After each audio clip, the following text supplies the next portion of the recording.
The family of 6-year-old Logan Tipton saw the man accused of stabbing and killing the little boy in the courtroom for the first time today. Clouds are increasing across the area. That's a sign of bigger changes that are lurking for the next several days. We'll break them down coming up. Hoverboards are now banned on the University of Kentucky campus. What it means for people who already have the scooters now at 4. This is WKYT News at 4. Good afternoon, I'm Jennifer Palumbo. After highs in the 30s yesterday, it's warmer today with temperatures in the 40s. Here's a live look at downtown Lexington where it's a sunny afternoon, but we are tracking some big changes. WKYT Chief Meteorologist Chris Bailey has a first look at the forecast. Chris? Yeah, seeing those changes showing up in the form of some clouds across the region as of now. Those are the thin upper level clouds that aren't going to be producing precipitation, but they're often the harbingers of changes that are lurking in the longer term, and that's what we're seeing out there now. Good looking sky overall. Temperature Lexington 43 degrees. Feels like it is 43. Winds are fairly calm. Humidity is low as well, so the static or the shock factor is up a little bit in the air right now. Across the entire region, generally 40 to 45 degrees. For much of central and eastern Kentucky, it's not too far from normal, maybe a smidge above. Here you see the clouds coming in from southwest to northeast, and look what else is out there west of the Mississippi River. Notice an increase in the moisture across the Big D, down toward Houston and Texas and toward the Ozarks. That's some of the rain that will move in here as we go into later tomorrow night and into the day on Friday. It's part of an overall pattern that is getting ready to go very wintry on us. Short-term showers get set to move in. A weekend storm system may bring rain and snow to much of the area, and that is followed by Arctic cold air that is going to set the stage as we go into the second week of January. Big changes are on the way sooner rather than later, Jennifer. We will have those coming up in 15 minutes.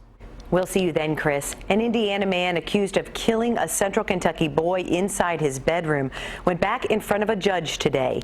Police say Ronald Exantis stabbed 6-year-old Logan Tipton to death last month during a home invasion in Versailles. Exantis is charged with capital murder, burglary, and assault. The Tipton family filled the courtroom this morning, getting their first look at the accused killer.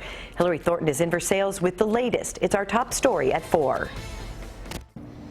1 month ago, 6-year-old Logan Tipton was stabbed to death while sleeping inside of his Versailles home. Today, the man accused of murdering the little boy went before a judge, entering a not guilty plea. It was a tense morning inside of the courtroom as the Tipton family filled the first 2 rows. The circuit court arraignment for Ronald Exantis held inside of the district court building, a decision the Woodford County Sheriff says was made out of safety concerns for both Exantis and the families involved.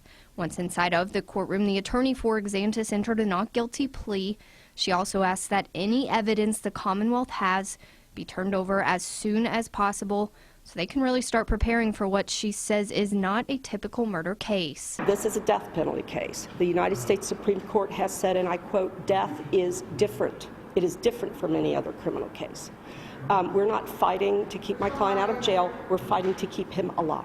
Now, this was the Tipton family's first time seeing Exantis in person. Logan's mother thanks the community for their outpouring of support during this difficult time, and she asks that everyone continue to keep them and their other children in your thoughts and prayers. In Woodford County, Hillary Thornton, WKYT. Exantis is scheduled to be back in court for a pretrial conference on March 2nd. A crash today involving an ambulance responding to an emergency in southern Kentucky. Monticello police say the ambulance ended up on its side after colliding with a car on State Road 90 at 3284 just before 12:30 this afternoon. The ambulance did not have a patient in it, and witnesses say it had its siren on. No serious injuries are reported. One of the EMS personnel was treated for an arm injury. The female driver of the car has several injuries but is expected to be okay. Both went to the Wayne County Hospital. The University of Kentucky is temporarily banning hoverboards on campus. The temporary ban is due to safety concerns after reports of faulty batteries causing the devices to burst into flames. It includes storage of hoverboards in residence halls, Greek houses, university apartments, and all academic buildings. The ban will be effective until UK gets more information on safety standards of all models of the device. Temporary storage will be provided to students who already have hoverboards on campus but don't have a way to store them. We're working on a number of other stories for WKYT starting at 4:30. Amber Philpott joins us from the newsroom with some of the news in progress. Good afternoon, Amber. Good afternoon to you, Jennifer. A U.S. attorney known for going after big-time public corruption in New York State talked to Kentucky lawmakers this morning. Preet Bharara talked to legislators about avoiding trouble here at the request of those behind ethics training, which is required of lawmakers. His advice for Kentucky lawmakers: avoid compromising situations where financial gain was the driving force. It doesn't matter if the official act performed happens to be good for the community, if some of your motivation was for the money. Bharara says the best way to avoid corruption is for institutions to police themselves, which he says he sees Kentucky doing in an independent ethics organization. You're going to hear more from the U.S. Attorney ahead on WKYT News at 5. Are you looking to buy a home in Lexington? Well, this house is currently on the market and owners are slashing $1,000 off the price of the home every day it sits on the market. The home is located on Rockminster Road in the Hamburg neighborhood, West Wind. Matthew Valentine says he is selling the home so he can buy a property with more land. The home was priced at $459,000. Coming up on WKYT News at 5, we'll tell you how much it has been discounted so far. There is a tidy sum on the line tonight in the Powerball lottery drawing. The jackpot is up to $500 million, the biggest lottery prize in nearly a year. This is the 4th largest Powerball jackpot ever. Your odds of winning the grand prize are 1 in 290 million. About 75% of people let the computer pick the numbers for them. We'll have reaction from people with Powerball fever on WKYT News at 4:30. That is a look at just some of the news in progress. Jennifer, back to you. Thanks, Amber. Now to stories making headlines across the nation at 4. Lawmakers in Washington appear to be laying the groundwork for a contentious 2016. Today, leaders from both parties showed major hurdles remain if anything is going to get done in President Obama's final year in office. Steve Nannis has more. Less than 1 week into the new year, the political battle lines have been drawn for 2016. We know the president wants to fill this year with distractions. He wants to talk about anything but his failures. House Speaker Paul Ryan announced Wednesday that he will send a bill to the White House that would repeal Obamacare and defund Planned Parenthood, 2 proposals that will please his party's base but stand no chance of becoming law. After 5 years, it's the first time a bill like this will reach the president's desk.